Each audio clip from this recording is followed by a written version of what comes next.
Bismillahirrahmanirrahim. Assalamualaikum warahmatullahi wabarakatuh. Alhamdulillah hamdan katsiran tayyiban mubarakan fihi kama yuhibbu rabbuna wa yarda. Wa ashhadu an la ilaha illallah wahdahu la syarika lah. وأشهد أن محمدًا عبده ورسوله لا نبي بعده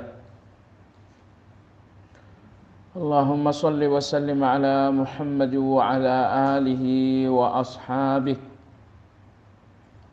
ومن اهتدى بهديه إلى يوم الدين يا أيها الذين آمنوا اتقوا الله حق تقاته ولا تموتن إلا وأنتم مسلمون. Jemaah sekalian rahimakumullah, hari ini insyaallah kajian kita sebuah judul 22 Jalan Bahagia. Secara utuh poin-poin dalam buku ini diintisarikan dari sebuah risalah kecil yang ditulis oleh Syekh As-Sa'di rahimahullahu ta'ala. Nah, ibu-ibu yang saya hormati, ternyata hidup bahagia itu kalau menurut agama kita adalah cara melepaskan diri dari syaitan. Karena orang yang paling rentan mengalami bisikan-bisikan setan adalah orang yang paling jauh dari kebahagiaan. Imam Ibnu Qayyim rahimahullah mengatakan bahwa orang yang paling sempurna berbahagia adalah orang yang paling sempurna dalam berkeimanan. Sebaliknya, orang yang paling banyak gelisah dan sedihnya adalah orang yang paling lemah dalam berkeimanan. Jadi ini analisa Ibnu Qayyim ini sangat bagus sekali, sangat menarik. Bahwa orang yang paling sempurna dalam kebahagiaan adalah orang yang paling sempurna dalam berkeimanan. Sebaliknya, orang yang paling banyak gelisah, orang yang paling banyak bersedih, takut dan khawatir adalah orang yang paling lemah dalam berkeimanan. Orang-orang beriman itu, ibu-ibu sekalian, mereka punya satu pola hidup yang membuat mereka sangat lentur.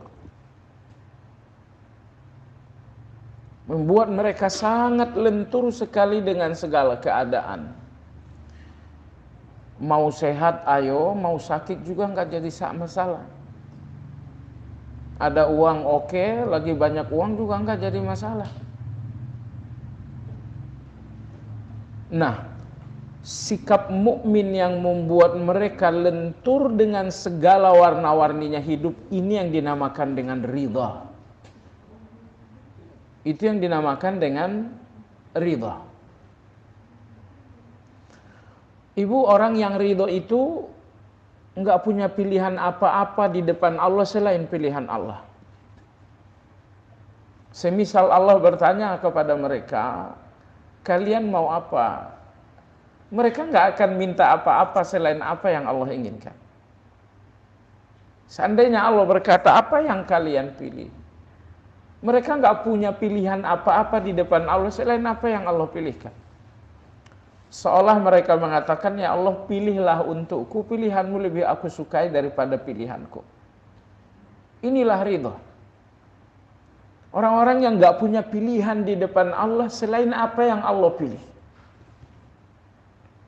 Nah, konsep ridho inilah yang membuat mental orang yang beriman itu lentur dengan segala keadaan. Seperti tadi saya katakan, mau sakit ayo, mau sehat ayo. Tidak punya pilihan, saya tidak punya pilihan kecuali apa yang Allah pilih saja. Hidup di dalam nikmat oke, mau berhadapan dengan musibah juga nggak jadi soal. Mereka nggak punya pilihan selain apa yang Allah pilihkan. Ini yang dinamakan dengan ridha. Kalau ungkapannya Ibnu Qayyim rahimahullah, ridha ini satu-satunya surga di dunia itu ya ridha. Baik jamaah sekalian yang saya hormati.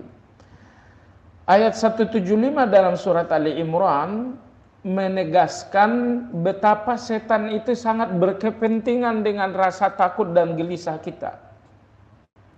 Innama dzalikumus syaitan yukhawwifu awliya'ah. Sesungguhnya yang demikian itu adalah setan yang berkeinginan agar wali-walinya selalu hidup dalam ketakutan. Jadi setan sangat berkepentingan sekali dengan ketakutan-ketakutan kita. Setan itu sangat berkepentingan sekali dengan gelisah-gelisah kita. Kenapa? Karena seorang yang takut, seorang yang gelisah sangat lemah. Nomor dua, seorang yang gelisah, seorang yang takut pada ujungnya akan bersuudzon kepada Allah Azza wa Jalla. Pada akhirnya akan berputus asa dengan terhadap Allah Subhanahu wa taala. Nah, kalau seorang mukmin sudah berputus asa kepada Allah Azza wa Jalla disebabkan karena tumpukan kegelisahan yang sangat banyak, itu targetnya setan. Baik. Sementara Allah Subhanahu wa taala sangat menginginkan kita semua bahagia. Dalam Al-Qur'an ibu-ibu, ayat yang berbunyi la khaufun 'alaihim wa lahum yahzanun. Tidak ada takut, tidak ada gelisah. Ayat seperti ini dalam Al-Qur'an jumlahnya 14 kali. La khaufun 'alaihim wa lahum yahzanun. Mereka tidak takut, yahzanun, mereka pun tidak gelisah. Ayat seperti ini sebanyak 14 kali dalam Al-Qur'an. Luar biasanya dalam surat Al-Baqarah saja, surat yang pertama kali Anda baca dalam Al-Qur'an, la khaufun 'alaihim wa lahum yahzanun, berjumlah 6 kali. Jadi bahwa Allah nggak mau kita takut, Allah pun tidak mau kita gelisah, 14 kali Allah tegaskan dalam Al-Quran. Apa perbedaan takut dengan gelisah dalam bahasa Al-Quran? Takut dalam bahasa Al-Quran hubungannya dengan yang akan datang, dengan besok, dengan lusa, dengan tahun depan, dengan masa depan.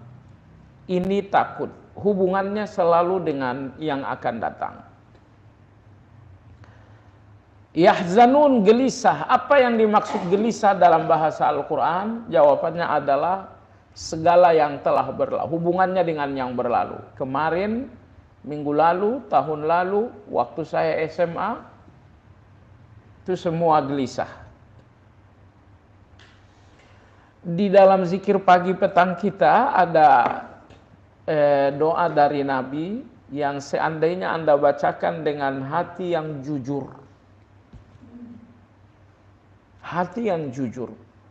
Artinya ketika Anda membacakan zikir itu, hati Anda memang jujur ingin meminta. Zikir itu atau doa itu anti gelisah. Insyaallah Anda hafal semua. Allahumma inni a'udzubika minal hammi wal hazan wa minal ajazi wal kasal wa minal jubni wal bukhul wa min ghalabatid dain wa qahrir rijal. Ibu, ini 8 penyakit mustahil siapapun orang nggak bahagia kalau ada 6 penyakit ini. Penyakit pertama al-ham, Minal al-hazan, al-ajaz, wal-kasal, al-jubun, wal-bukhul, ghalabatud dain, qahrir rijal. Semua gelisah Anda, takut Anda nggak akan keluar dari 8 hal ini. Baik. Dan 8 hal ini berpasangan, ajaibnya berpasangan semua. Pasangan yang pertama adalah al-ham wal hazan. Pasangan yang kedua adalah al-ajaz wal kasal. Pasangan berikutnya adalah al-jubun wal bukhul. Pasangan berikutnya adalah ghalabatud daini wa qahrir rijal. Jadi ada 8 berpasangan, berarti 4 pasang. Pasangan yang pertama adalah al-ham wal hazan. Apa itu al-ham? Al-ham itu adalah kekhawatiran terhadap yang akan datang. Itu dinamakan dengan humu. Ya, kekhawatiran, ketakutan kita memandang masa yang akan datang, itu dinamakan al-ham. Allahumma inni a'udzubika minal ham. Ya Allah, aku berlindung kepadamu dari ham. Apa itu? Kegelisahan dan ketakutan memandang masa depan, itu dinamakan dengan ham. Wal hazan, apa itu al hazan? Al hazan itu adalah kegelisahan terhadap yang berlalu. Kegelisahan terhadap yang berlalu. Baik, ini nomor 1, nomor 2. Ini pasangan pertama. Pasangan nomor 2 adalah al-ajazu wal kasal. Al-ajaz itu artinya lemah, al-kasal itu artinya malas. Apa perbedaan lemah dengan malas? Yang dimaksud dengan lemah, nggak mampu. Kalau yang dimaksud dengan malas, tidak mau.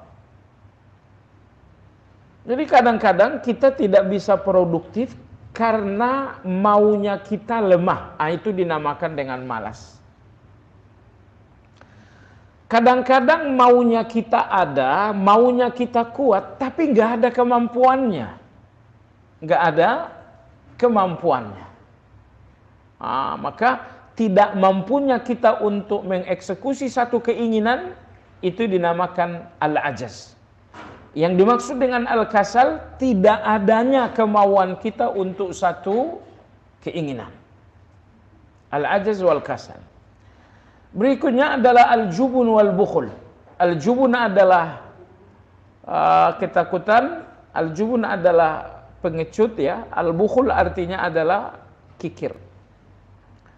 Ini dua hal ini pun berpasangan antara takut dengan kikir. Orang kikir itu bawaannya takut.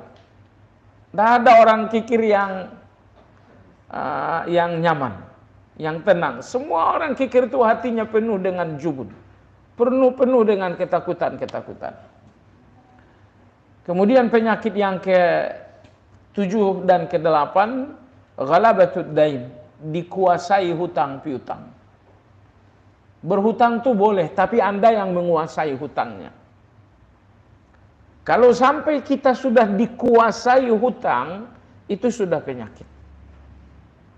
Nah, lalu yang ke-8 ini tidak terpisah dari hutang piutang, qahrir rijal, dikendalikan oleh orang lain. Anda nggak punya kemerdekaan, selalu didikte.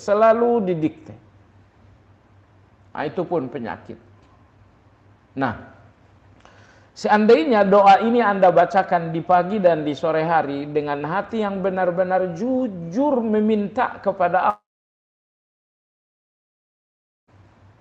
insya Allah akan berikan kepada Anda. Sehingga hari ini hari yang sangat bahagia, malam ini malam yang sangat bahagia. Kenapa? Karena 8 penyakit hati yang menghalangi kegelisahan diangkat oleh Allah Azza wa Jalla. Ibu-ibu yang saya hormati, berbicara kebahagiaan, tidak usah berpikir tentang tenaga dan uang Anda. Ya, bahagia itu anugerahnya Allah. Ikhtiar manusia kita dalam bahagia itu nggak terlalu besar. Saya ulangi, ikhtiar manusiawi kita dalam satu kebahagiaan itu nggak terlalu besar. Kenapa? Karena bahagia itu sifatnya adalah fadlun, sifatnya adalah pemberian. Sifatnya adalah pemberian. Nah, Imam Ibnu Hazm dalam kitab Mudawatin Nufus, beliau mengatakan ada satu kesepakatan semua yang bernama manusia, apapun agamanya, berapapun usianya, apapun jenis kelaminnya, semua yang bernama manusia sepakat satu hal. Apa itu? Gimana biar tidak gelisah? Itu kesepakatan semua yang bernama manusia. Muslim, non-muslim, anak kecil, dewasa, laki, perempuan, pejabat, rakyat, semua manusia lintas usia, lintas profesi, lintas gender, semua manusia punya satu kesepakatan. Bagaimana agar tidak gelisah. Pasalnya ibu-ibu sekalian yang saya hormati, gaya yang digunakan melepaskan gelisah itu berbeda-beda. Ada yang melepaskan gelisah dengan uang. Ada yang melepaskan gelisah dengan jabatan. Ada yang melepaskan gelisah dengan pendidikan. Padahal ini semuanya keliru. Melepaskan gelisah dengan uang tidak. Uang itu hanya melepaskan Anda dari kemiskinan, bukan dari kegelisahan. Pendidikan itu melepaskan Anda dari kebodohan, bukan dari kegelisahan. Jabatan itu melepaskan Anda dari lemahnya kehidupan seorang rakyat, tidak melepaskan Anda dari kegelisahan. Pada akhirnya hanya satu yang melepaskan kegelisahan itu. Apa? Al-iqbalu ala Allah. Alias menyempurnakan ibadah kepada Allah Subhanahu wa ta'ala. Jadi kan proyek atau rencana Allah dalam kehidupan kita cuma satu. Allah nggak punya rencana 2 dan 3. Bagaimana agar kehidupan ini sepenuhnya untuk Allah, alias ibadah. Makanya perhatikan ya, tubuh Anda baik secara lahiriah atau secara batiniah, semuanya disetting oleh Allah untuk ibadah. Baik, perhatikan lahiriah tubuh Anda secara lahiriah. Semua organ tubuh Anda yang lahiriah ini memiliki ibadahnya masing-masing. Mata punya ibadah, telinga punya ibadah, lidah punya ibadah, tangan bahkan ruas jari-jari punya ibadah. Subhanallah, mohon maaf, bahkan alat reproduksi kita juga punya ibadah. Itu organ tubuhnya. Lalu perhatikan postur tubuhnya. Dengan postur tubuh Anda ini, Anda berdiri karena akan ada ibadah berdiri. Anda bisa ruku' karena akan ada ibadah ruku'. Anda sujud karena akan ada ibadah sujud. Jadi organ tubuh Anda, postur tubuh Anda semuanya disetting oleh Allah untuk ibadah. Kambing itu settingan postur tubuhnya tidak seperti kita, karena mereka tidak direncanakan oleh untuk ibadah. Kambing nggak perlu berdiri, nggak perlu ruku, nggak perlu sujud. Baik, ini setting lahiriah kita. Subhanallah, perhatikan, setting batiniah, jiwa dan perasaan Anda semuanya disetting oleh Allah untuk ibadah. Apa yang ada dalam jiwa Anda? Perasaan-perasaan. Ternyata ibu-ibu, semua perasaan itu adalah ibadah, tapi di tempat yang tepat. Gembira itu ibadah di tempat yang pas. Cinta, ibadah di tempat yang pas. Harapan dan optimisme, ibadah di tempat yang pas.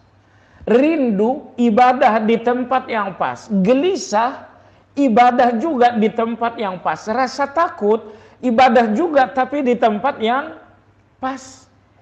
Jadi semua perasaan-perasaan kita ini ibadahnya hati, tapi di tempat yang pas.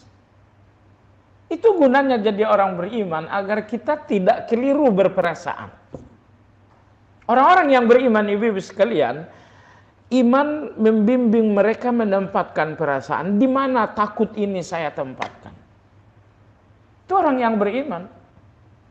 Datang orang-orang nggak punya keimanan. Hantu takut, miskin takut, masa depan takut.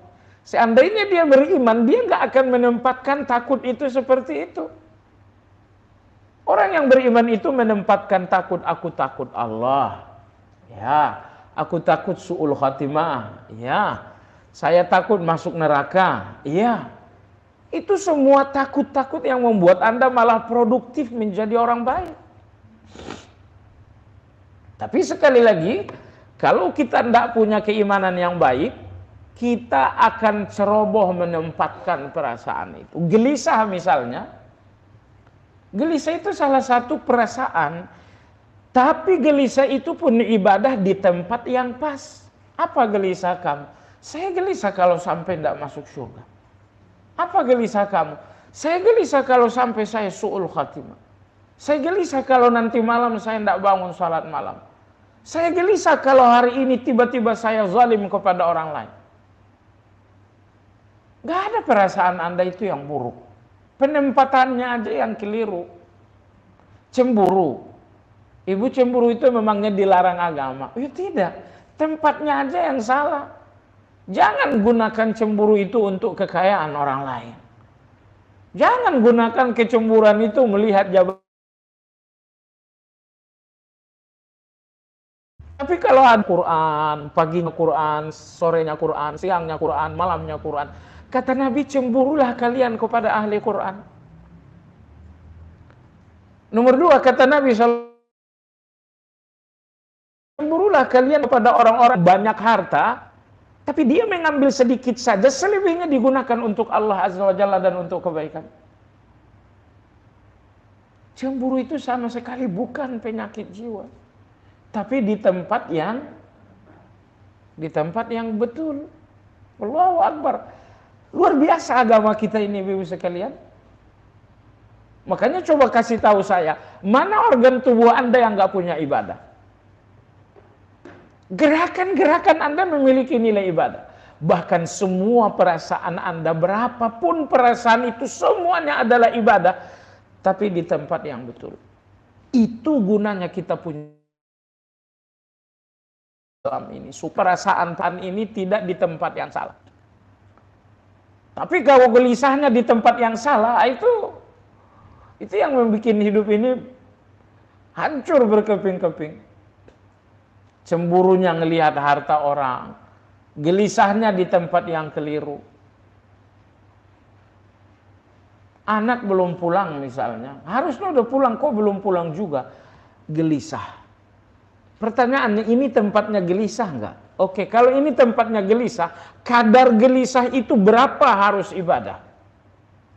Ingat ya, kalau Anda nggak punya gelisah, Anda akan kehilangan banyak ibadah juga. Gelisah itu yang membuat Anda berdoa. Gelisah itu yang membuat Anda tawakal. Ya Allah, gelisah itu yang membuat Anda rendah hati. Saya khawatir ibu-ibu ya, kalau Anda nggak punya takut, kalau Anda nggak punya gelisah, kalau Anda nggak punya sedih, Anda akan tumbuh menjadi orang yang takabur. Karena gini, tujuan Allah dengan musibah kita, dengan gelisah kita, Allah lagi ngajarin, kamu itu punya keterbatasan loh.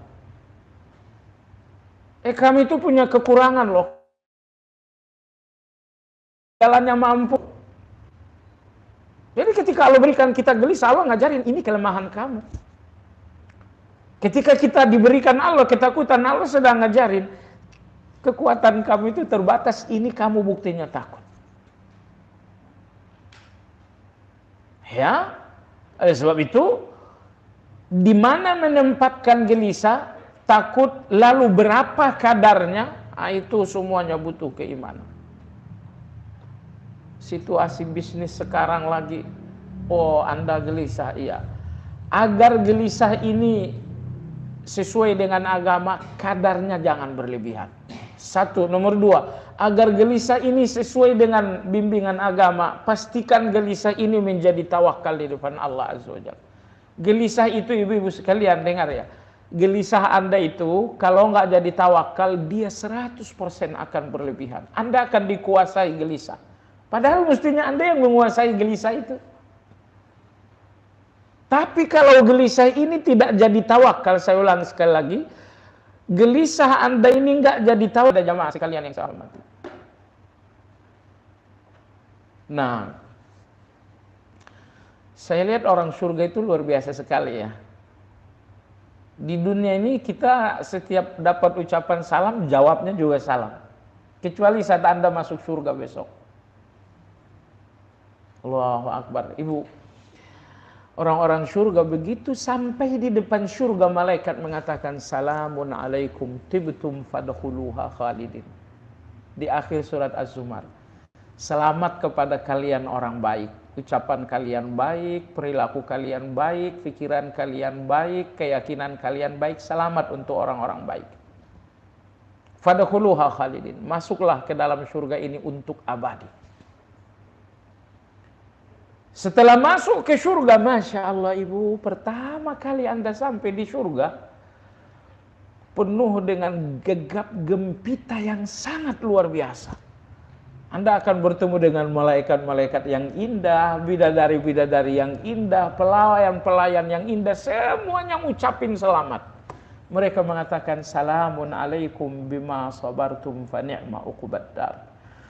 Tapi ucapan salam itu malah Anda nggak jawab dengan salam, Anda menjawab dengan alhamdulillah alladzi hadana li hadza wa ma kunna linahtadiya laula an hadanallah. Datang lagi ucapan selamat dari malaikat misalnya, salamun alaikum, Anda malah menjawab alhamdulillahilladzi adhaba annal hazan. Baik jemaah sekalian yang saya hormati. Jadi gelisah kita itu kalau tidak segera dicampur dengan tawakal, gelisah ini akan menguasai Anda. Tidak ada yang mengurangi gelisah itu menjadi kadarnya pas, kecuali Anda tawakal. Apa Anda pikir Nabi kita tidak punya gelisah? Cuman beliau tahu ini gelisah ini harus segera dicampur dengan tawakal supaya dia menjadi rasional. Hilang gelisah itu bukan manusia yang waras. Tapi gelisah berlebihan itu juga sebab gila. Yang betul, manusiawi yang sehat itu Anda gelisah tapi tidak berlebihan. Caranya bagaimana? Begitu Anda gelisah, segera ambil tawakal. Campur gelisah itu dengan tawakal di dalam satu gelas yang bernama gelas hati. Kalau gelisah ini udah dicampurkan dengan tawakal, di gelas yang bernama hati, pasti gelisah itu nggak akan menguasai Anda. Tawakal itu membuat Anda menguasai gelisah. Baik jamaah sekalian yang saya hormati. Kita masuk pada pembahasan kita, yaitu 22 jalan bahagia dalam catatan Syekh Sa'di rahimahullahu ta'ala. Ibu sekalian, yang pertama di sini adalah iman dan amal saleh. Allahu Akbar. Ternyata ramuan inti bahagia itu adalah iman, amal saleh. Manusia dalam hal iman dan amal saleh ada dua orang. Ada dua macam. Pertama, ada orang yang beriman tapi tidak beramal saleh. Itu namanya munafik. Mereka punya keimanan, iya, mereka bukan orang kafir, tapi mereka sangat lemah sekali dalam amal saleh. Sehingga kalau bicara juga dusta. Kalau berjanji juga nggak pernah ditepati. Kalau dikasihkan amanah, ujung-ujungnya juga khianat. Kalau marah-marahan dengan orang lain itu pasti melampaui batas. Anda boleh marahan nggak sih? Berapa hari kata agama marahan? Betul, Bu Dewi. Tapi kalau sudah lebih dari 3 hari, ini marahannya orang munafik. Itu marahannya orang munafik, sudah bukan lagi orang beriman. Kata Nabi kita, munafik wa idza khasama fajara. Munafik kalau sudah bermusuhan pasti berlebihan. Kalau sudah marahan pasti berlebihan. Enggak jadi soal Anda marahan dengan abang adik, marahan dengan anak, marahan dengan suami, dengan pasangan. Yang penting jangan berlebihan. Apa itu? Pertama, berlebihan dalam hari. Nomor 2, berlebihan dalam hak. Marah iya, hak orang jangan dihilangkan dengan marah itu. Allahu Akbar, ibu, saya lihat orang paling indah dalam beriman adalah mereka yang marah tapi tidak lupa dengan kebaikan orang. Saya marah ke fulan ini, tapi marah itu tidak membuat saya lupa bahwa dia orang baik. Itu orang paling adil tuh. Karena orang yang zalim, begitu marah, semua kebaikannya saya hapus. Itu orang zalim banget itu. Saya nggak pernah bahagia dengan dia. Berapa lama kamu rumah tangga? 20 tahun. Ya, 20 tahun rumah tangga katanya saya nggak pernah bahagia. Itu kan dusta banget ya. Maka saya katakan ibu sekalian yang saya hormati, siapa orang yang paling indah dalam berkeimanan saat marahan? Jawabannya mereka yang marah, tapi mereka nggak menghapus kebaikan orang lain walau mereka marah. Itu orang paling luar biasa. Mereka jujur, mereka adil. Marah-marah, tapi kebaikannya tidak perlu saya hapus-hapus. Subhanallah. Kalau Anda marah, dan Anda tidak menghapus kebaikan orang lain, marah seperti ini akan berujung pada perdamaian. Marah seperti ini bagaimanapun akan berujung pada perdamaian. Jadi, betapapun kita konflik, jangan tutup semua pintu perdamaian. Konflik itu pada saatnya akan menjadi penyesalan, dan saat itu Anda butuh pintu perdamaian. Kendalikan hati Anda dalam konflik, dalam marah. Maka ingat 2 hal ini jamaah sekalian. Pertama, betapapun konflik terjadi, jangan pernah menutup semua pintu perdamaian. Masih bisa damai enggak? Masih. Sekarang bukan hari ini, tapi bisa damai. Jangan pernah menutup pintu perdamaian dengan konflik model apapun, karena konflik ini setelah emosi Anda hilang, konflik ini akan menjadi penyesalan. Allahu Akbar, saya lihat ibu konflik ya. Konflik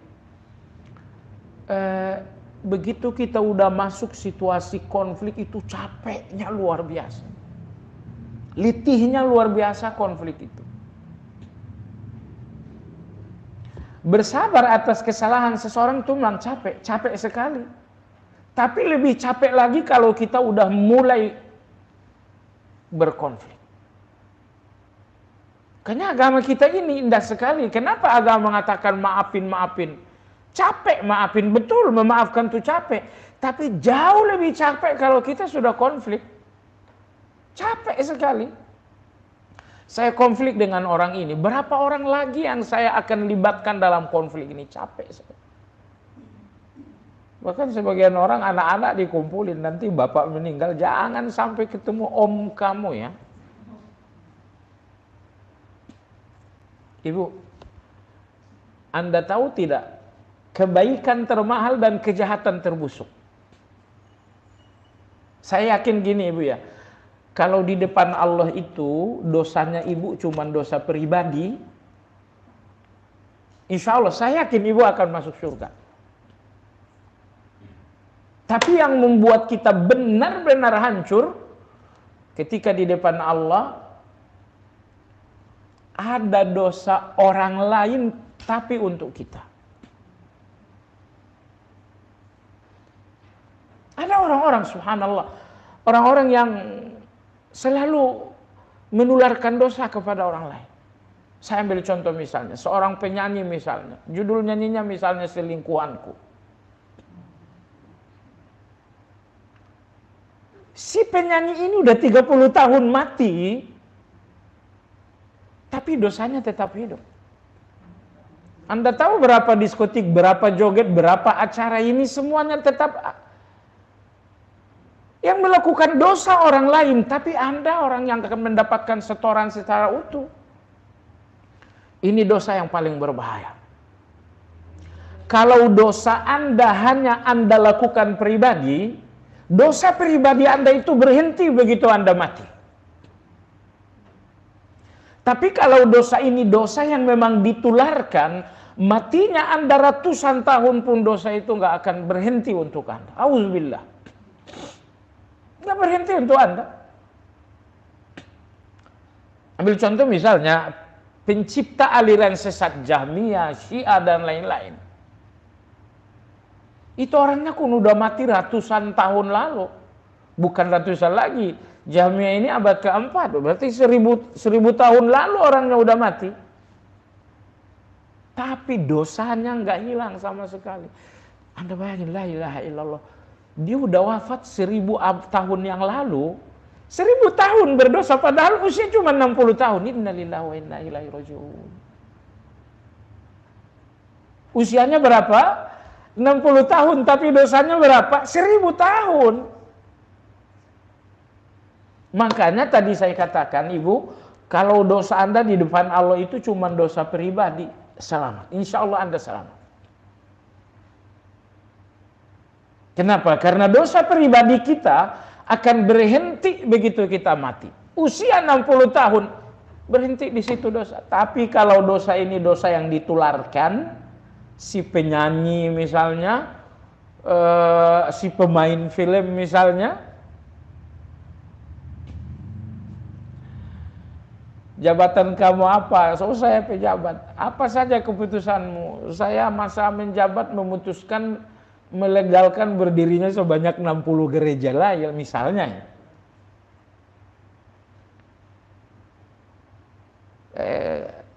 Kamu udah berhenti menjabat, mungkin kamu nanti mati, tapi dosa bahwa melalui tanda tangan Anda berdiri sejumlah rumah ibadah seperti itu dosa berapa tahun yang akan datang tuh? Puluhan, ratusan tahun yang akan datang. Makanya saya bilang sekali lagi, jangan sampai Anda menularkan dosa dengan berbagai cara. Kalau si penyanyi menularkan dosa dengan nyanyian, pemain film menularkan dosa dengan film, si foto model menularkan dosa dengan model-modelnya, si pejabat menularkan dosa dengan kebijakan-kebijakannya. Anda jangan berpikir Anda nggak punya peluang. Ya, misalnya Anda bikin tulisan-tulisan, ingat ya, tulisan itu mungkin tidak akan mati walaupun Anda mati. Baik, ini kejahatan, dosa paling busuk ini dia. Apa itu? Dosa yang Anda tularkan ke orang lain. Sebaliknya, ibu-ibu sekalian, kebaikan paling bahagia adalah kebaikan yang Anda tularkan kepada orang lain. Imam Syafi'i rahimahullah, beliau udah meninggal dunia berabad-abad lalu, tapi kebaikannya hidup sampai sekarang. Sampai nanti di batas waktu yang dikehendaki Allah, kebaikan beliau nggak berhenti. Makanya Allah selalu berfirman, wa tawasau bil haq, agar kita selalu berbagi nasihat kebaikan. Supaya apa? Supaya kebaikan ini tetap hidup walau nantinya kita udah nggak ada. Baiklah jamaah sekalian yang saya hormati. Jadi cerdas-cerdas juga lah beramal soleh ini. Kalau amal soleh Anda semuanya sifatnya privasi, sudah. Matinya Anda, amal soleh Anda pun selesai. Kenapa Anda nggak berpikir satu amal soleh yang akan tetap hidup walau nanti Anda udah. Kemarin saya tersentuh sekali. Saya nonton TikTok, ada nasihat bagus, ya. Saya lihat ini akun semuanya kontennya konten nasihat. Kalau bukan potongan ceramah, quote nasihat, semuanya bagus sekali. Siapa punya akun ini? Ternyata akun ini tahu siapa pemiliknya. Pemiliknya adalah atas nama ayahku dan ibuku, nggak ada orangnya. Ya Allah, ini pintar sekali berbakti kepada orang tua. Dan Jadi rupanya akun itu sengaja ia buat dengan niat untuk orang tua, dikirimkan ceramah hari ini ke dalam akun itu, tapi kata dia ini untuk ayahku dan ibuku. Jadi kalau kita tidak menulis kebaikan, kalau tidak watawasau bil haq, dengan cara bicara atau dengan cara nulis, kebaikan kita bakal titik saat kita udah pergi. Kita tidak mau usia kebaikan kita, usia fisik kita. Kita mau usia fisik kita terbatas, tapi usia kebaikan kita maunya jangan terbatas. Baik jamaah sekalian, jadi manusia di dalam iman dan amal soleh ada dua macam. Pertama adalah orang yang iman tapi tidak amal soleh. Siapa itu? Munafik. Nomor dua adalah orang yang beriman dan beramal saleh. Hatinya mereka isinya iman, perilaku mereka isinya amal saleh. Sehingga iman di dalam hati, lahiriah mereka amal saleh itu klop, itu matching. Kalau munafik itu kan lahiriah dan batin mereka tuh nggak nyambung. Lahiriahnya iman iya, batiniahnya iman iya. Bagaimana lahiriahnya? Lahiriahnya dosa, lahiriahnya khianat, lahiriahnya dusta.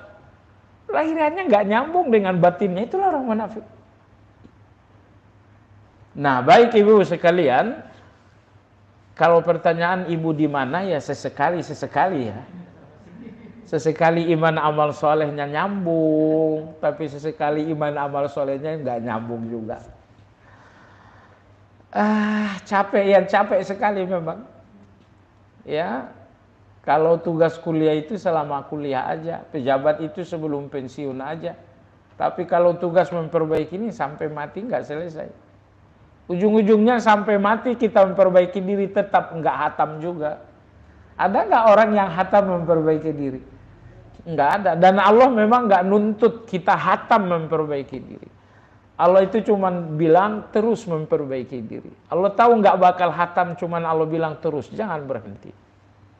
Kita hadir kajian ini dan kajian seperti ini di tempat lain untuk ngambil bahan-bahan perbaikan diri kan. Renovasi ini butuh bahan. Bahannya ngaji biar kita ada bahan untuk renovasi diri.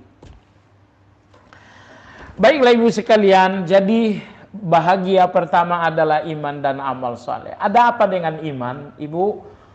Banyak peristiwa hidup yang nggak terjawab dengan logika, nggak terjawab dengan teori, hanya terjawab dengan keimanan. Maka di dalam keimanan itu ada namanya beriman kepada qada dan qadar. Beriman kepada takdir-takdir Allah, itu rukun iman yang keberapa itu? Itu rukun iman yang keenam.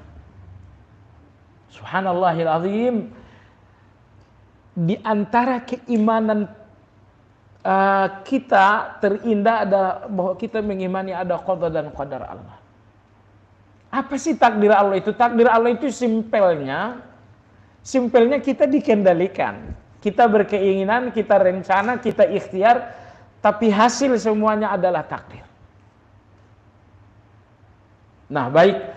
Inilah jalan bahagia pertama, iman, amal saleh. Apa itu iman? Iman itu memberikan Anda jawaban hal-hal yang nggak terjawab dengan teori, hal-hal yang nggak terjawab dengan logika. Ini sakit, oke? Logikanya saya bawa ke rumah sakit, modal saya banyak, uang saya nggak kurang, pulangnya dalam keadaan sehat. Itu logika, itu teori. Nyatanya apa? Saya bawa kawan sakit ini ke rumah sakit terbaik dunia, uang saya nggak kurang, pulang-pulangnya jenazah juga. Teori ini nggak nyambung. Banyak sekali peristiwa hidup kita yang nggak ada teorinya sama sekali. Rasa-rasanya anakku udah sungguh-sungguh. Saya berikan jam tambahan bimbel, saya undang juga guru keluar. Ujung-ujungnya anakku gagal juga. Nggak ada teorinya kan? Jadi dari sekian peristiwa-peristiwa hidup kita yang teoritis itu cuma sekian persen. Selebihnya nggak ada teorinya, nggak ada jawaban logisnya. Nah, disitulah iman itu datang memberikan keterangan. Kalau hidup ini semuanya teoritis, saya kira nggak ada bahagia, nggak, semua orang akan bahagia, nggak ada gelisah, nggak ada takut. Tapi kenapa hidup ini suatu saat akan membawa kita pada gelisah, pada musibah, pada ujian? Kenapa? Karena memang begitu banyak perjalanan hidup kita di luar teori, tidak ada logikanya. Cuman sekali lagi, apa yang membuat Anda lentur dengan semuanya? Jawabannya ridho. Agama mengajarkan kita sikap ridho. Karena ridho itulah kita jadi lentur. Mau musibah oke, mau bahagia oke, mau sakit iya, mau sehat iya, ridho. Berikutnya jemaah sekalian, di antara jalan bahagia berikutnya adalah senantiasa berbuat baik. Kalau cuma sekali semua kita bisa. Berbuat baik kalau cuma 2 kali semua orang juga bisa.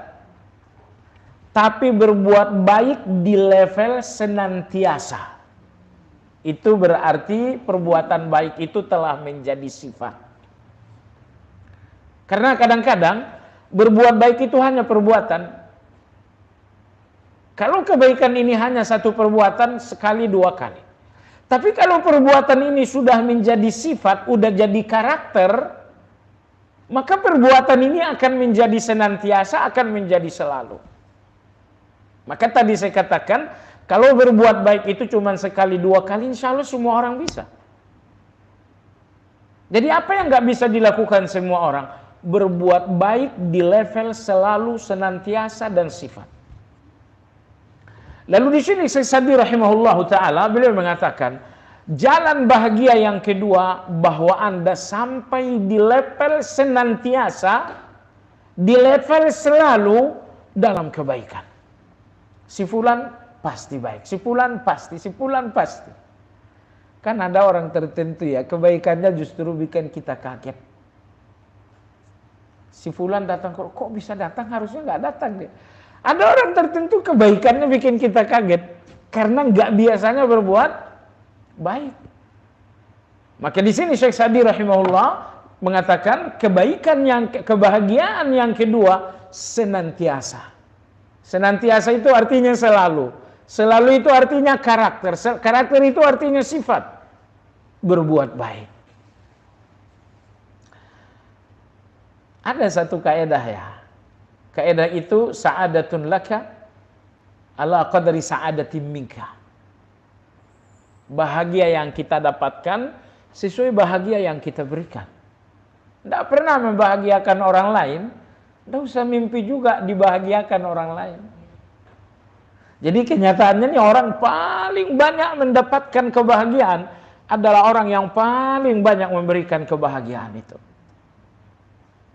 Oleh sebab itu, man ahsana ilaihim ahsin ilaih. Ketika orang berbuat baiklah kepada orang lain agar orang lain berbuat baik ke kita. Tersenyumlah untuk orang lain agar orang lain juga tersenyum untuk kita. Bantulah orang lain agar orang lain pun membantu kita. Tutuplah aib orang lain agar aib kita pun dirahasiakan orang lain. Empatilah terhadap orang agar orang lain pun empati untuk kita. Cuma sekalian itu semuanya sudah sunnatullah. Bahwa bahagia yang Anda miliki sesuai bahagia yang Anda berikan. Dalam hadis Nabi kita bersabda, innakum lan tas'aun nasa bi amwalikum walakin bi akhlaqikum. Wa inna Allah qassama bainakum akhlaqakum kama qassama bainakum arzaqakum. Kata Nabi SAW, kalian tidak bisa membahagiakan semua orang dengan uang. Karena uang kalian nggak banyak. Tapi kalian bisa membahagiakan semua orang dengan akhlak. Ingin membahagiakan semua orang pakai harta? Harta Anda itu hanya bisa membahagiakan 2-3 orang. Tapi kalau Anda tetap ingin membahagiakan semua orang, bahagiakan semua orang dengan, karena senyum saya kepada orang ini nggak bakal menghilangkan, mengurangi saya bisa senyum kepada orang lain. Maka kata Nabi SAW, kalian nggak bisa membahagiakan semua orang dengan uang kalian, dengan harta kalian. Tapi kalian bisa membahagiakan semua orang dengan akhlak. Lalu di akhir hadis Nabi bersabda, Allah membagi-bagikan akhlak kepada kalian sebagaimana Allah membagi-bagikan rezeki. Allah membagi-bagikan akhlak kepada kalian sebagaimana Allah membagi-bagikan rezeki. Si fulan ini Allah kasih rezekinya banyak berbentuk uang. Si fulan ini Allah kasih rezekinya banyak berbentuk jabatan. Si fulan ini Allah kasih rezekinya banyak berupa kesehatan. Allah bagi-bagikan rezeki dengan warna-warni yang berbeda antara manusia. Kata Nabi, sebagaimana Allah membagikan rezeki, begitu juga Allah membagikan akhlak. Menemukan orang yang berakhlak mulia dengan segala bentuk akhlak itu susah. Si fulan ini apa akhlak paling luar biasanya? Dermawan. Si fulan ini apa akhlak paling luar biasanya? Peduli. Si fulan ini apa akhlak paling luar biasanya? Lapang dada, pemaaf, enggak pendendam. Ini dimarahin sekalipun enggak bakal dendam. Si fulan ini apa akhlaknya paling luar biasa? Orangnya penyabar. Anda ingin, saya ingin semua akhlak itu saya punya. Enggak mungkin. Enggak mungkin. Allah membagi-bagikan akhlak sebagaimana Allah membagi-bagikan rezeki. Rezeki Anda, kesehatan Anda enggak terganggu, tapi soal uang Allah enggak kasih banyak-banyak. Si fulan ini Allah kasih rezekinya banyak karena memang dia akan sakit-sakitan banyak juga. Tapi bahwa Anda ingin punya rezeki dengan segala bentuknya nggak mungkin kan? Sehat saya punya, jabatan saya punya, popularitas saya punya, uang saya punya, aset seluruh dunia saya ada, nggak mungkin. Begitu juga dengan akhlak. Akhlak ini pun Allah bagi-bagikan. Maka ada orang yang akhlak menonjolnya adalah sabar. Ada orang akhlaknya yang menonjol adalah syukur. Ada orang akhlak menonjolnya maaf, lapang dada, dan enggak pendendam. Nah, tugas kita adalah membangun akhlak itu. Akhlak itu dibangun ya. Akhlak itu dua macam kata Nabi. Ada akhlak bawaan lahir, tapi ada akhlak yang dibangun, yang dipelajari lalu kemudian dipraktekkan. Dan ulama kita beda pendapat, manakah yang lebih mahal, yang lebih mulia, akhlak bawaan lahir atau akhlak yang dipelajari lalu dipraktekkan sampai akhirnya menjadi perilaku dan sifat? Mana yang lebih baik kira-kira? Nah, misalnya kalau akhlak bawaan lahir, ada orang memang dari lahir bawaannya senyum terus kan? Senyum itu akhlak nggak? Akhlak banget. Tapi ada orang memang dari bawaan lahir, bawaan senyumnya luar biasa. Ada orang kadang-kadang dibikin senyum juga nggak senyum. Tapi karena udah belajar ternyata salah satu sedekah mahal itu adalah senyum, akhirnya perlahan-lahan dia berjuang, bisa juga akhirnya menjadi orang yang senyum. Nah, dari dua akhlak ini mana yang paling luar biasa? Sebagian ulama mengatakan akhlak bawaan lahir itu lebih baik karena itu lebih kokoh. Sebagian ulama mengatakan akhlak yang dipelajari itu lebih utama karena dia adalah perjuangan. Kalau bawaan lahir itu tidak ada perjuangannya. Kalau nomor dua ini ada perjuangannya. Nah, baiklah jamaah sekalian, kita lanjut. Kebahagiaan yang ketiga, kata beliau Syekh Sa'di, adalah kesibukan. Nah, ini salah tulis. Yang betul kesibukan dengan ilmu, sibuk dengan ilmu yang bermanfaat. Itu nomor 3. Sibuk dengan ilmu yang bermanfaat. Sibuk dengan ilmu yang bermanfaat. Ilmu yang bermanfaat Islam. Tapi apakah Islam ini lantas ilmu yang bermanfaat? Enggak juga. Banyak orang yang belajar Islam hasilnya pintar. Banyak orang yang belajar Islam hasilnya ilmu yang bermanfaat. Kapan ilmu yang dipelajari ini dinamakan ilmu bermanfaat? Kalau ilmu itu menghasilkan amal. Kalau ilmu itu membuat sifat buruk saya berubah menjadi baik. Itu baru dinamakan ilmu yang bermanfaat. Makanya dalam salah satu doanya Nabi kita bersabda, Allahumma inni a'udzubika min ilmin la yanfa. Ya Allah, aku berlindung. Berarti ada bahaya. Iya, ada bahaya.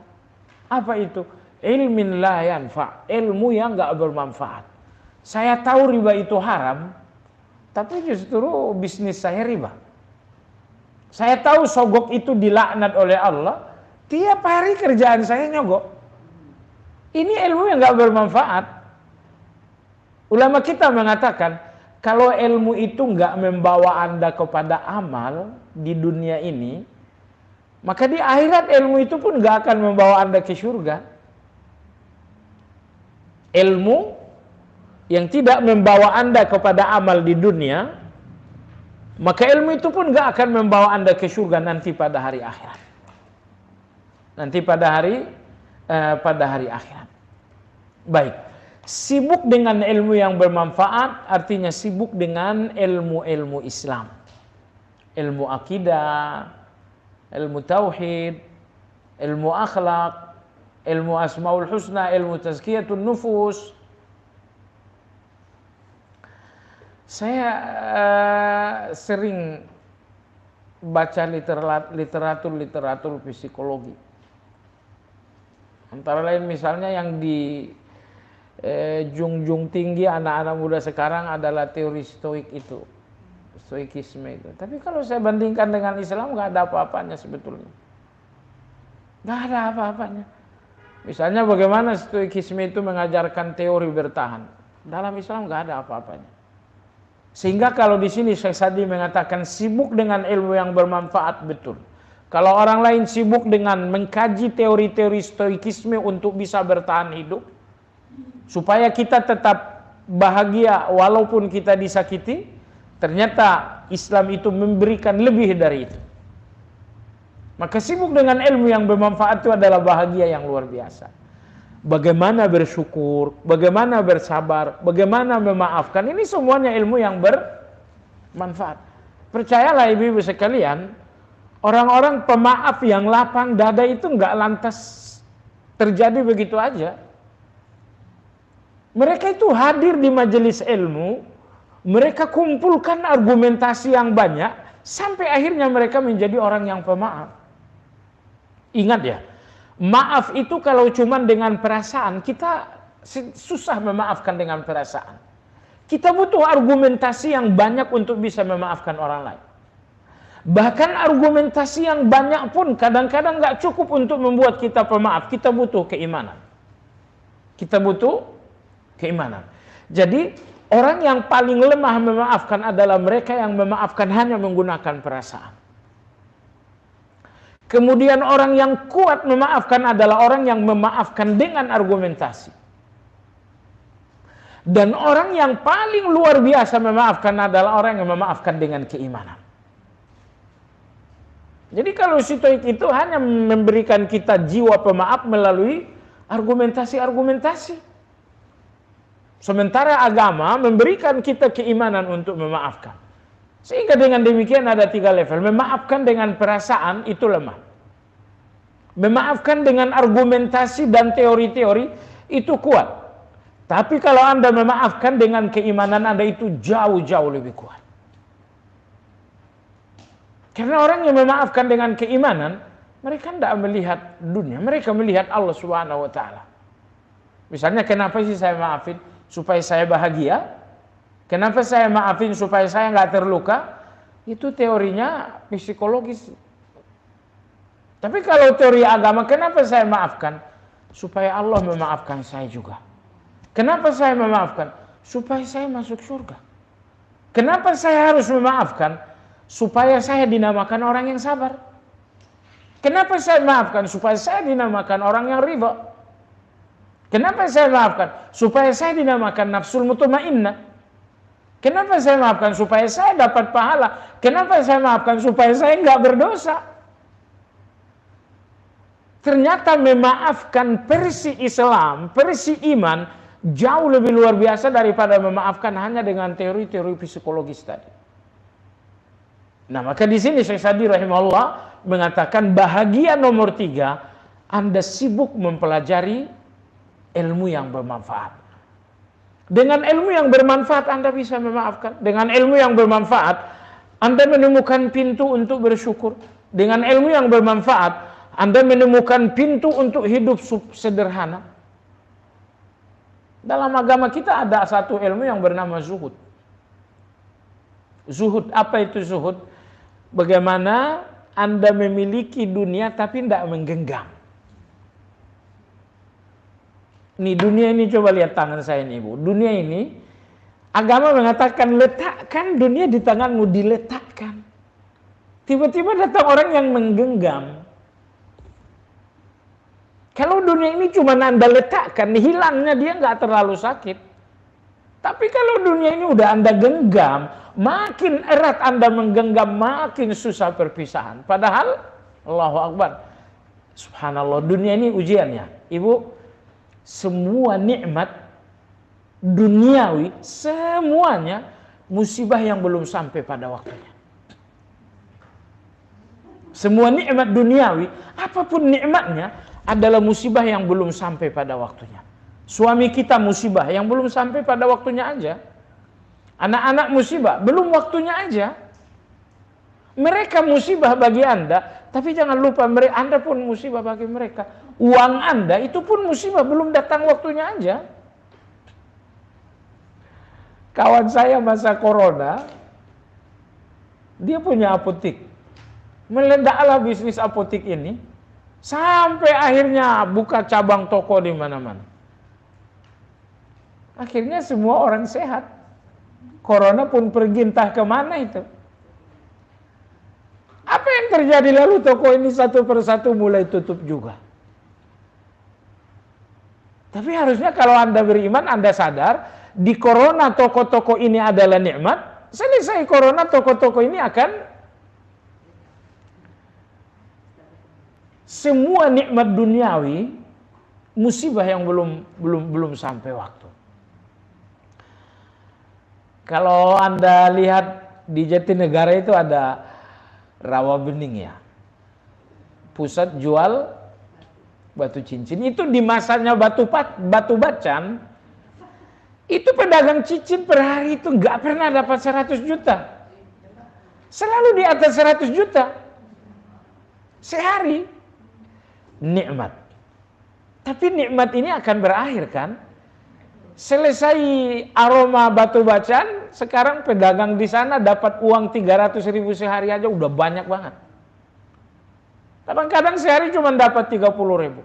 Tadinya ratusan juta, sekarang 30.000. Kenapa? Ya itu dunia memang seperti itu. Enggak usah kaget. Enggak usah kaget. Lagi musim panas, pedagang es itu panen. Tapi datang musim hujan ya sepi dia. Dunia itu begitu. Maka oleh sebab itu jamaah sekalian, ilmu agama ini, ilmu yang bermanfaat ini harus jadi kesibukan kita. Supaya apa? Supaya kita, yang tadi saya bilang, dunia itu cuman kita letakin di tangan aja, tidak sempat kita genggam. Itu yang dinamakan dengan teori zuhud itu. Baik. Mudah-mudahan kapan-kapan kita belajarlah zuhud, karena ulama kita menulis banyak sekali buku zuhud. Malah ulama mutaakhir ini nulis zuhud itu tidak banyak. Ulama zaman dahulu, berabad-abad yang lalu, tulisan mereka tentang zuhud itu banyak banget. Oke. Tapi begitu sampai di akhir zaman ini, tulisan zuhud itu sedikit sekali. Sedikit sekali. Tulisan hadis banyak, tulisan fikih banyak, tulisan penelitian super banyak. Tapi yang menulis tentang zuhud di akhir zaman ini jarang sekali. Jarang sekali.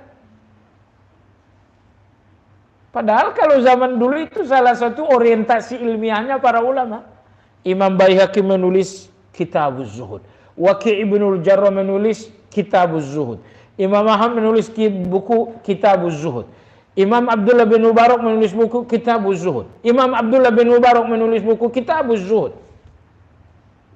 Apa itu zuhud? Zuhud itu satu konsep bagaimana meletakkan dunia di tangan tanpa harus digenggam. Orang sekarang malah belum ada dunianya udah genggam duluan. Iya kan? Dunianya belum ada udah digenggam duluan. Masa? Iya, ambisi namanya. Belum ada jabatan, ambisinya udah setengah langit. Mereka menggenggam padahal belum ada yang digenggam.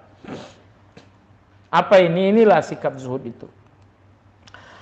Baiklah, jadi bahagia nomor 3 adalah sibuk mempelajari ilmu yang bermanfaat alias ilmu agama. Karena ilmu agama ini ngajarin kita sabar, ilmu agama ini ngajarin kita syukur, ilmu agama ini ngajarin kita zuhud, ilmu agama ini ngajarin kita ridho, ilmu agama ini ngajarin kita sedekah, ilmu agama ini ngajarin kita dermawan, dan selanjutnya. Berikutnya jemaah sekalian yang saya hormati, konsep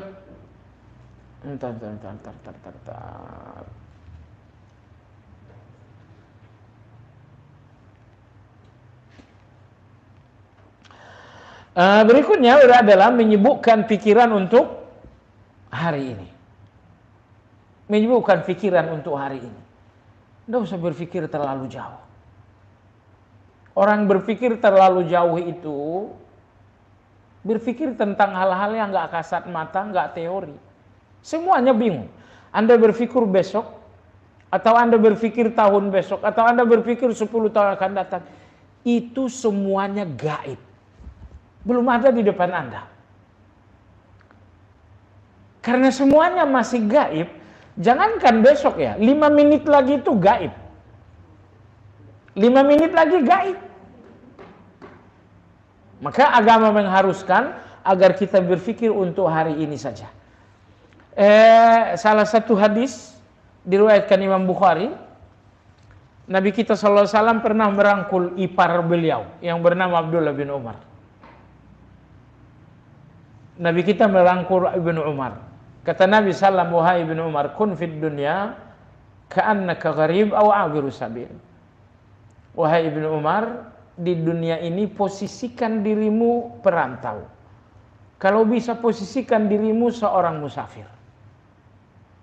Baik, setelah Nabi memberikan pesan ini, Ibnu Umar selalu berpesan kepada banyak orang. Idza asbahta fala tantadhiril masa wa idza amsayta fala tantadhiris sahwa. Kalau kamu sudah sampai di pagi hari, jangan tunggu melakukan kebaikan di sore hari. Kalau kalian sudah sampai di sore hari, jangan tunggu melakukan kebaikan untuk besok pagi. Jangan menunda kebaikan di sore hari, kalau Anda sudah ada di pagi hari. Jadi intinya kita harus sibuk dengan hari ini. Kita harus fokus dengan hari ini. Besok saya, bulan besok saya, tahun besok saya, rencanakan dengan baik, tapi jangan dipikirkan. Direncanakan saja, nggak usah terlalu fokus dulu. Ya, adapun soal fokus, adapun soal sibuk, fokus Anda, sibuk Anda adalah hari ini. Subhanallah, sebagian orang sangat fokus dengan esok lusanya, sampai hari ini dia nggak fokus. Mereka sangat gelisah untuk yang akan datang, sampai hari ini mereka tidak bisa berbahagia. Hari ini anak istrinya bagus, hari ini keuangannya bagus, hari ini bisnisnya bagus.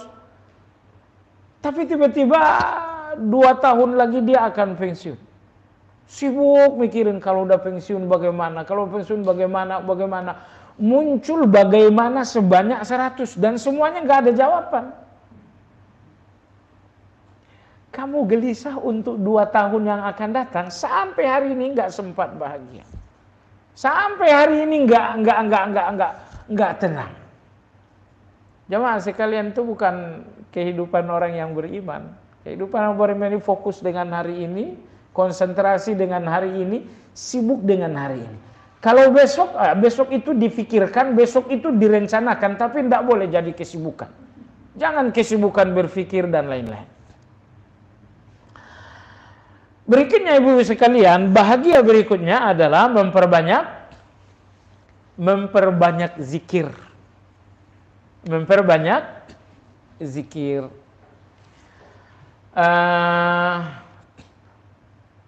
memperbanyak zikir.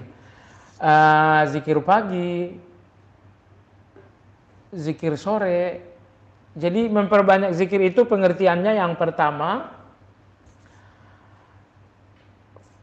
jangan tinggalkan zikir-zikir waktu. Jangan tinggalkan zikir-zikir waktu. Artinya ada zikir-zikir yang hubungannya dengan waktu. Zikir pagi, zikir sore, zikir menjelang tidur, zikir selesai sholat, itu semuanya adalah zikir-zikir waktu. Baik. Zikir nomor 2 adalah zikir kondisi. Zikir kondisi. Zikir kondisional, misalnya Bismillah tawakkaltu ala Allah. Ini hubungannya dengan kondisi, bukan hubungannya dengan waktu. Zikir keluar rumah itu kan, Anda mau keluar pagi, mau keluar sore, mau keluar tengah malam, soal waktu nggak jadi patokan. Yang penting kondisi. Kondisi keluar rumah, bacakan zikir. Misalnya Anda mendapatkan kabar bahagia, zikirnya Anda mengucapkan Alhamdulillah. Ini semua zikir-zikir kondisional. Jadi yang pertama adalah zikir yang hubungannya dengan waktu. Nomor 2 adalah zikir yang hubungannya dengan kondisi. Lalu kemudian ibu-ibu sekalian ada zikir nomor 3. Zikir nomor 3 ini tidak berhubungan dengan waktu, juga tidak berhubungan dengan kondisi. Zikir nomor 3 ini anggaplah namanya zikir bebas. Zikir tanpa terbatas waktu, tanpa terbatas kondisi. Contohnya apa? Subhanallah wa bihamdihi. Contohnya lagi astaghfirullah. Contohnya lagi subhanallah, alhamdulillah, la ilaha illallah, Allahu akbar. Itu semuanya adalah zikir-zikir bebas. Bebas waktu, bebas kondisi. Nah, orang yang memperbanyak zikir, hatinya lebih tenang, hatinya lebih bahagia. Kalaupun dia marah, marahnya nggak akan berlebihan.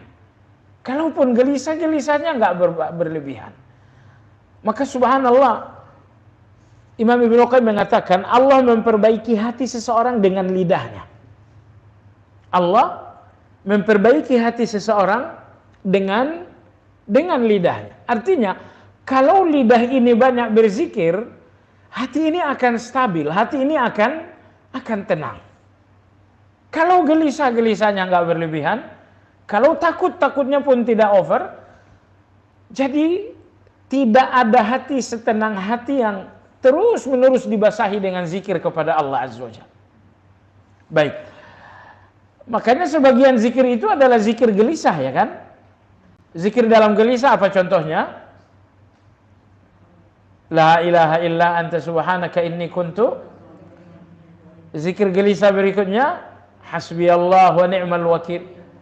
Berikutnya lagi astaghfirullah. Berikutnya lagi la haula wa la quwata illa billah. La haula wa la quwata illa billah. La ilaha illa anta subhanaka inni kuntu minadh dhalimin. Allahu rabbi wa la usyriku bihi syai'a. Apalagi Allahumma salli ala Muhammad, salawat. Saya kan lagi gelisah, saya zikir. Iya, terus zikir ini akan mengurangi rasa gelisah. Ingat ya, kelemahan kita ibu-ibu, sering sekali rasa gelisahnya besar padahal gelisah kecil. Sering sekali gelisah kita lebih besar daripada persoalan. Apa persoalan kamu? Saya sakit. Persoalan biasa kan? Tapi gelisahnya luar biasa. Dan rata-rata orang seperti ini yang dinamakan dengan overthinking itu. Bahwa kegelisahannya biasa, tapi rasa gelisahnya yang luar biasa. Nah, apa yang membuat rasa gelisah ini jangan sampai luar biasa? Berzikir. Nah, Khabbab ibnul Arat, beliau adalah sahabat Nabi kita yang pernah disetrika oleh orang-orang Quraisy. Beliau mengatakan taqarrab ila Allah wa la tataqarrabu ilaihi ahabba ilaihi min kalamih. Kata Khabbab Ibnul Ard, dekatilah Allah. Tapi tidak ada jalan pendekatanmu yang paling dicintai oleh Allah melebihi engkau mendekati Allah dengan kalamnya Allah. Mendekati Allah dengan puasa, mendekati Allah dengan salat, mendekati Allah dengan zakat. Tapi kata beliau, tidak ada jalan mendekati Allah yang paling disenangi Allah melebihi kita mendekati Allah menggunakan kalamullah. Alias banyak membaca Al-Quran. Nah, Al-Quran menamai Al-Quran dengan mubarak. Kitabun anzalnahu mubarakun liyadabbaru ayati. Anzalnahu ilaika mubarakun liyadabbaru ayati. Jadi Allah menyebutkan Al-Quran ini berkah. Karena orang yang paling berkah adalah orang yang paling dekat dengan Al-Quran. Baik, kita lanjutkan ibu sekalian. Bahagia berikutnya adalah selalu merenungkan nikmat. Selalu menghitung-hitung nikmat. Nikmat Allah itu luar biasa. Banyaknya nggak terhitung. Padahal musibah kita jarang-jarang datangnya. Minggu ini ada musibah nggak? Rasa-rasanya nggak. Oke, bulan ini nggak. Tahun ini juga nggak ada deh yang besar. Jadi musibah itu jarang-jarang datangnya. Yang datang setiap saat justru adalah nikmat. Nah, di mana masalahnya ibu? Kalau nikmat ini tidak banyak dihitung, tidak sering diperenungkan, maka musibah ini akan menjadi besar.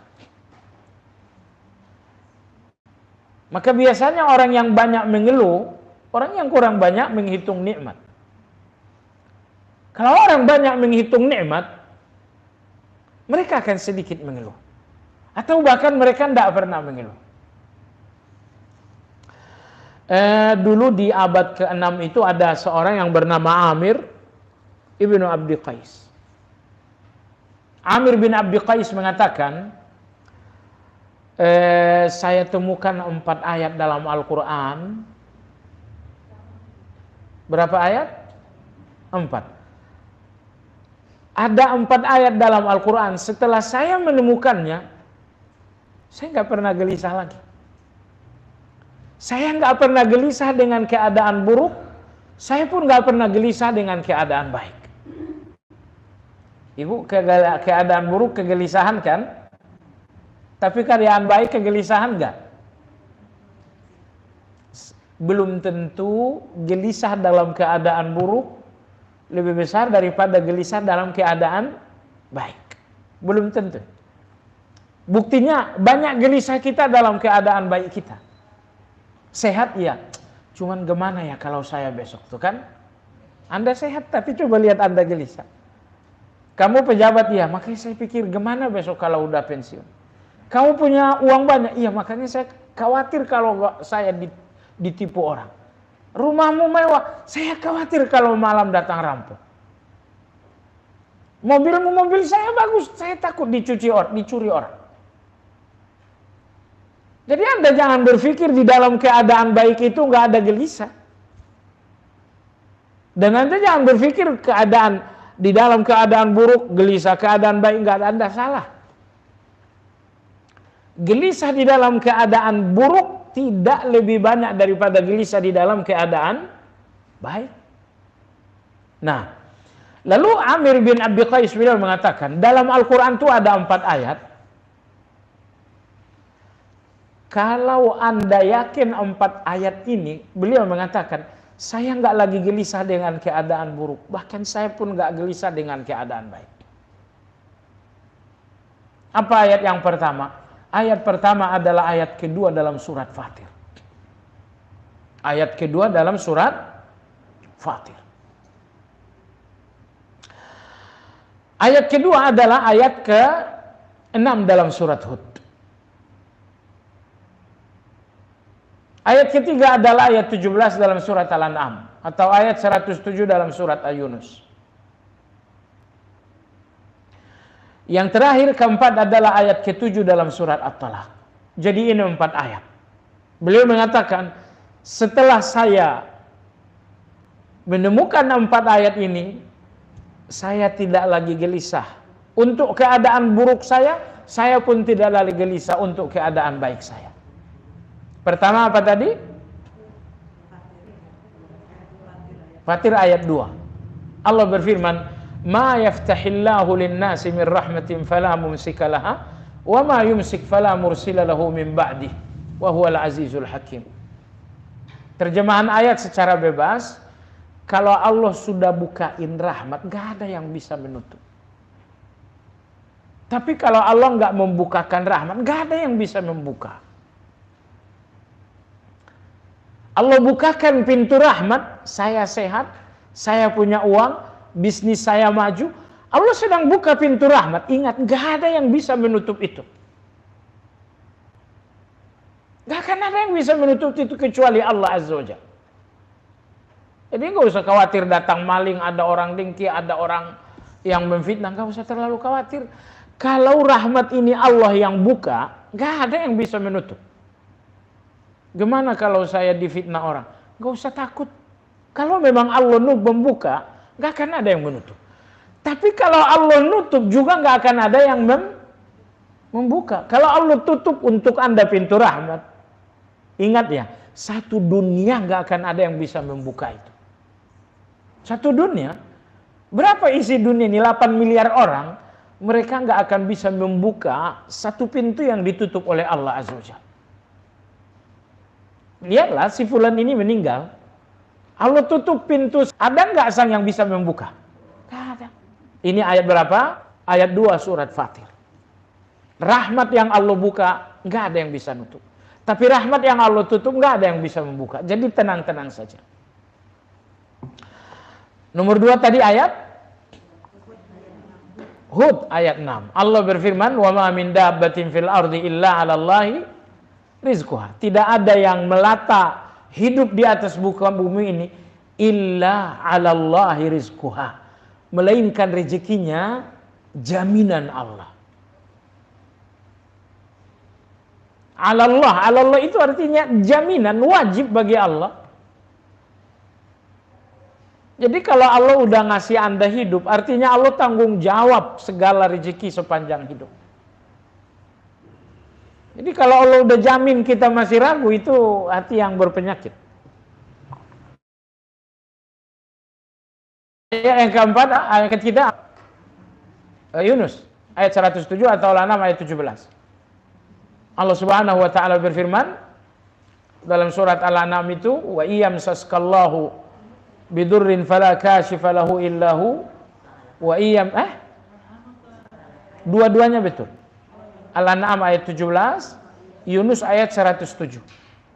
Bunyi ayatnya hampir 100% sama. Wa iyamsaskallahu bidurrin fala kashifa lahu illahu. Kalau Allah menimpakanmu keadaan buruk, nggak akan ada yang mengangkat itu kecuali Allah. Wa yamsaska bi khairin fahuwa ala kulli syai'in qadir. Dan kalau Allah akan memberimu keadaan baik, Allah Maha mampu. Ini bagian akhir ayat ini luar biasa. Kalau Allah memberimu kebaikan, Allah Maha mampu. Maksudnya apa? Ketika Allah berkeinginan memberikan Anda keadaan baik, Allah akan berikan keadaan baik itu dengan kuasanya Allah. Jadi jangan berpikir keadaan baik itu saya punya uang, saya enggak. Keadaan baik kalian adalah kuasanya Allah. Kalau keadaan baik kita adalah kuasanya Allah, ya udah istirahat aja, nggak usah terlalu dipikir.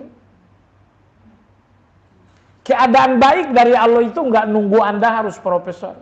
Keadaan baik dari Allah itu nggak perlu Anda harus punya uang. Keadaan baik dari Allah akan datang dengan kuasanya Allah subhanahu wa ta'ala. Ayat terakhir apa terakhir? 7 surat At-Talaq. Saya ja'alullahu ba'da usri yusra. Allah akan jadikan setelah kesulitan ada kemudahan.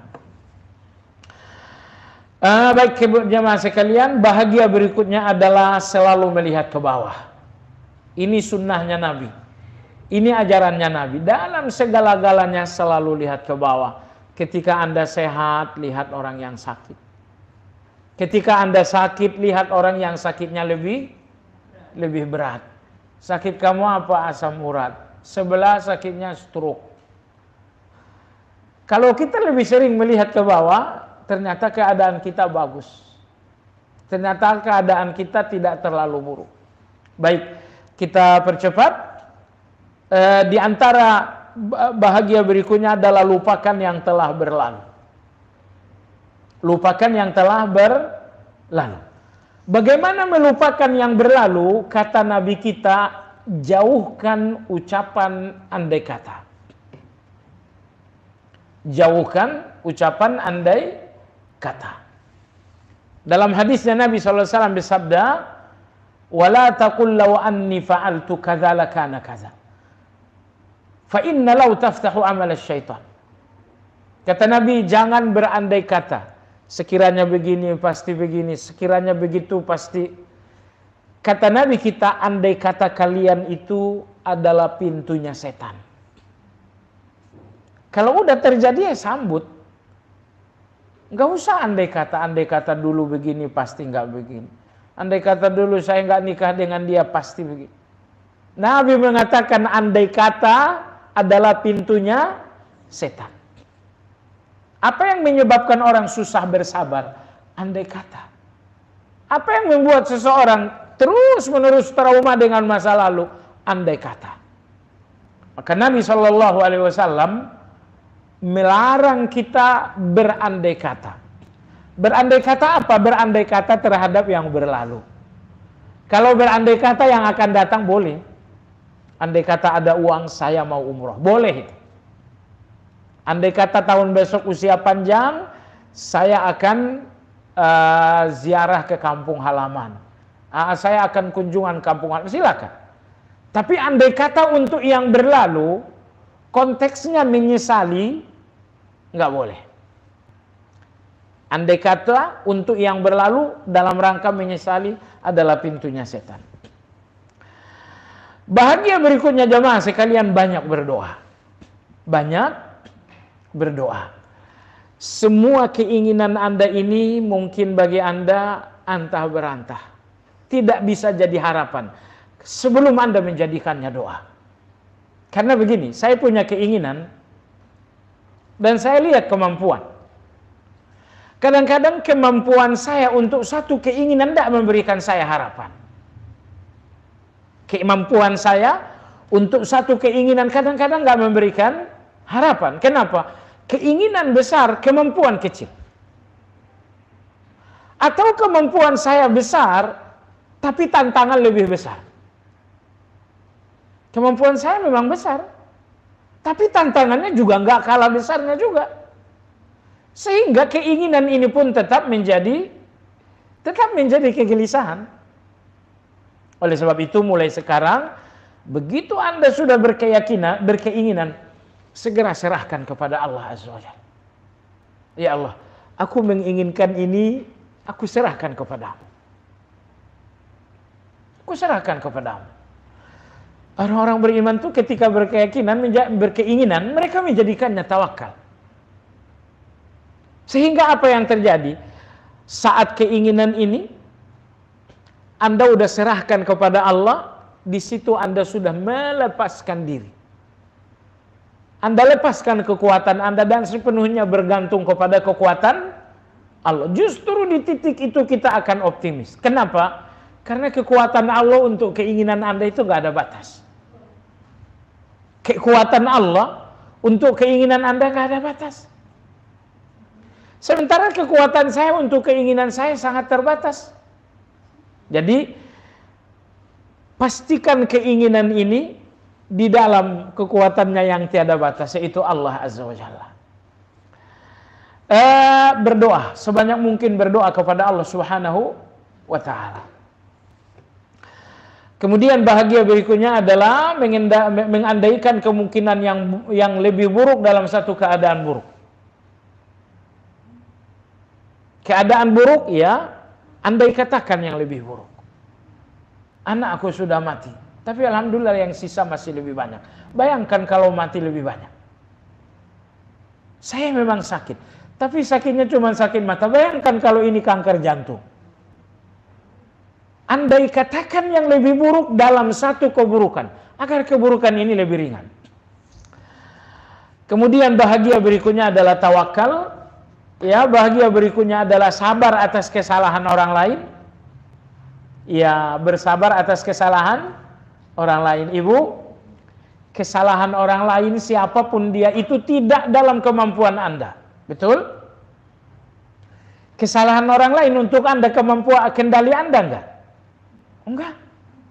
Tapi ingat satu hal. Kesalahan orang untuk saya bukan kendali saya. Namun sikap untuk kesalahan dia adalah kendali saya. Bisa difahami? Kesalahan orang untuk saya bukan kendali saya. Tapi sikap saya untuk kesalahannya adalah kendali saya. Sebagian orang menyikapi kesalahan seperti korban. Sebagian orang menyikapi kesalahan dengan sabar. Ini sebenarnya kita sama-sama korban loh. Dia salah ke saya, dia salah ke Anda. Cuman sikapnya berbeda. Ada yang menyikapi kesalahan seperti dia korban. Oh, saya menderita, saya bla bla bla. Tapi ada yang menyikapi kesalahan ini dengan sabar. Nah, pilihan ada di tangan Anda. Sikap apa yang Anda gunakan untuk kesalahan orang ini? Apakah Anda menggunakan sikap yang membuat Anda korban? Atau Anda menggunakan sikap yang membuat Anda bersabar? Anda menggunakan sikap yang menunjukkan Anda lapang dada? Kesalahan orang bukan kendali kita, betul. Tapi sikap atas kesalahan orang itu adalah kendali saya. Maka sekali lagi, akan saya sikapi kesalahan ini dengan sikap di mana saya seolah-olah korban. Atau saya sikapi kesalahan di mana saya bersabar. Baik, jadi bersabar atas kesalahan orang lain. Bahagia berikutnya adalah abaikan hal-hal kecil. Hal-hal kecil itu tidak usah difikir-fikirkan. Ada nasihat seorang ulama,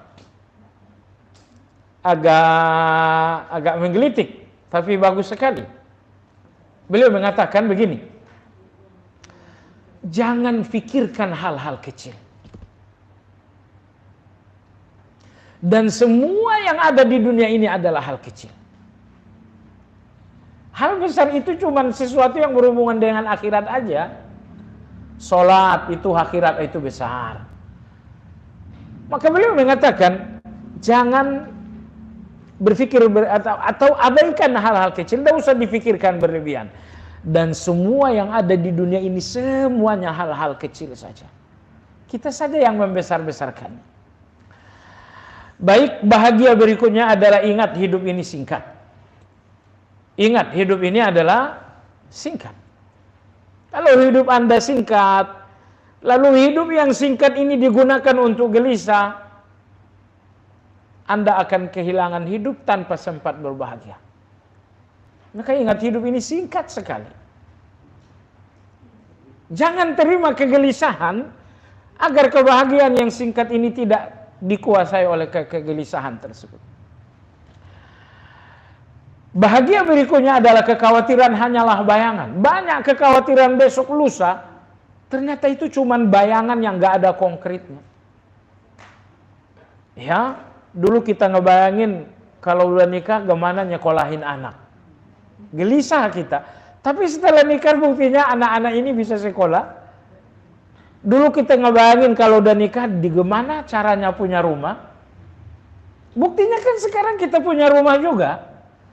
Ternyata alhamdulillah banyak hayalan-hayalan buruk itu semuanya cuma bayangan. Bahagia berikutnya adalah kejahatan orang lain lebih membahayakan mereka. Allahu Akbar. Kalau ada orang jahat, ibu, orang jahat ini membahayakan saya atau dia lebih membahayakan dirinya sendiri? Ternyata orang jahat lebih membahayakan diri mereka ketimbang membahayakan orang lain. Berikutnya adalah senantiasa husnuzon, karena hidupmu adalah pikiran. Husnuzon dengan segala-galanya. Dalam keadaan baik Anda husnuzon, dalam keadaan buruk pun Anda husnuzon. Anda punya hutang, iya, insya Allah akan lunas. Kamu sakit, insya Allah saya sembuh. Anakmu nakal, insya Allah saatnya nanti dia akan berubah. Selalu husnuzon dengan kehidupan. Kemudian berikutnya, jangan menunggu apresiasi. Tidak usah menunggu penghargaan dari orang. Berbuat baiklah dan gak perlu nunggu penghargaan. Ya, kalau kita nunggu penghargaan, kebaikan kita ini akan sedikit sekali. Karena kita hanya akan berbuat baik kepada orang yang kira-kira menghargai. Saya sering sekali orang ini yang nyekolahin saya sekarang jadi nggak tahu diri. Ini orang ini dulu saya yang bantu kerja, sekarang setelah maju malah nggak tahu terima kasih. Jadi orang-orang yang berharap apresiasi itu banyaknya menderita, semuanya menderita. Bantu orang kerja, nggak usah tunggu nanti dia harus berterima kasih. Bantu orang berhasil dan nggak usah nunggu dia ucapan terima kasih. Semua orang yang mengharapkan penghargaan, apresiasi, semuanya menderita. Berikutnya adalah fokus dengan hal-hal yang bermanfaat saja. Ini sangat penting. Tidak ada penyesalan kalau Anda melakukan yang berguna. Semua penyesalan karena Anda melakukan yang sia-sia. Makanya Nabi kita mengatakan di antara ciri baiknya Islam seseorang bahwa dia hanya melakukan yang bernilai manfaat. Ibu, ada satu kaidah berbunyi man tarakal iqbal 'ala manfa'a waqa'a fil mahlakah. Ini kaidah. Apa itu? Kalau kita nggak melakukan yang berguna, otomatis kita akan lakukan yang nggak berguna. Karena hanya ada dua pilihan. Kalau Anda nggak melakukan yang bermanfaat, maka Anda akan melakukan yang nggak bermanfaat. Dan semua hal tak bermanfaat, semuanya ujungnya adalah penyesalan. Kalau tidak penyesalan di dunia, akan menjadi penyesalan di akhirat. Kemudian kaidah bahagia berikutnya adalah jangan menunda kewajiban. Kewajiban Anda secara duniawi, apalagi kewajiban Anda secara ukhrawi, jangan ditunda. Kemudian kaidah bahagia yang terakhir, lakukan skala prioritas dengan benar. Lakukan skala prioritas. Begitupun dalam beramal, begitupun dalam berdunia. Kadang-kadang kita melakukan sesuatu yang enggak skala prioritas. Akhirnya kita menyesal. Termasuk dalam beramal juga ibu-ibu ada skala prioritas. Ada skala prioritas. Sebagian orang sibuk dengan yang sunnah, yang wajib enggak. Oh, ini skala prioritasnya salah. Sebagian orang sibuk dengan yang wajib, apa yang menjadi keimanan malah enggak. Karena tingkatan kebaikan itu kan begitu. Kebaikan yang paling tinggi, kebaikan yang menentukan Anda mukmin atau tidak. Kebaikan di level nomor 2, kebaikan yang menentukan Anda berdosa atau tidak. Kebaikan di nomor 3, kebaikan yang menentukan Anda akan untung dengan sunnah atau Anda akan rugi dengan makruh. Jadi amal soleh ini punya skala prioritasnya sendiri. Saya punya uang tidak banyak dibagi-bagi, hanya cukup untuk satu orang. Ada sepupu saya dan ada orang jauh di sana. Skala prioritasnya siapa yang didahulukan? Tentu sepupu kandung. Kenapa? Karena berbuat baik kepada sepupu, pertama itu sedekah, yang kedua itu termasuk silaturahmi. Jadi skala prioritas dalam dunia sangat penting, tapi skala prioritas dalam akhirat jauh lebih penting. Maka orang yang melakukan yang sunnah, yang wajib enggak, ini enggak ada skala prioritasnya. Sholatnya luar biasa, tapi soal tauhidnya, syiriknya dia masih abai. Kan banyak orang begitu. Sholat 5 waktunya bagus, tapi ke dukunnya juga masih oke. Ini skala prioritasnya juga lupa. Ini keliru. Ingat ya, pergi ke dukun atau enggak ke dukun ini soal kamu mukmin atau tidak. Kalau sholat itu hanya soal berdosa atau tidak. Tapi kalau soal dukun, soal tauhid, soal syirik, ini soal kamu mukmin atau tidak. Hati-hati dengan segala prioritas. Baik ibu sekalian, sampai di sini kajian kita. Mudah-mudahan kajian ini menjadi ilmu yang bermanfaat. Ada waktu kurang lebih 5 menit. Bagi ibu yang bertanya persilakan.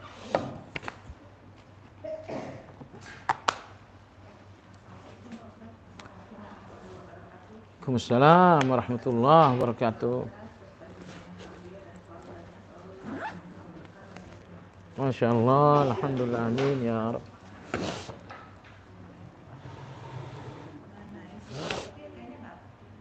Apa?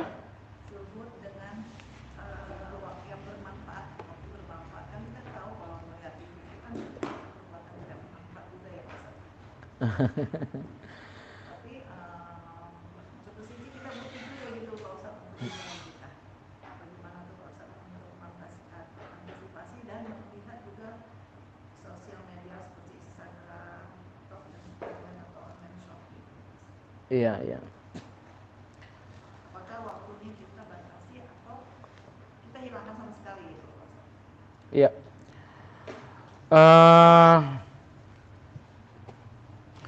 Kata Imam Ibnu Qayyim rahimahullahu taala, di antara ciri orang yang hatinya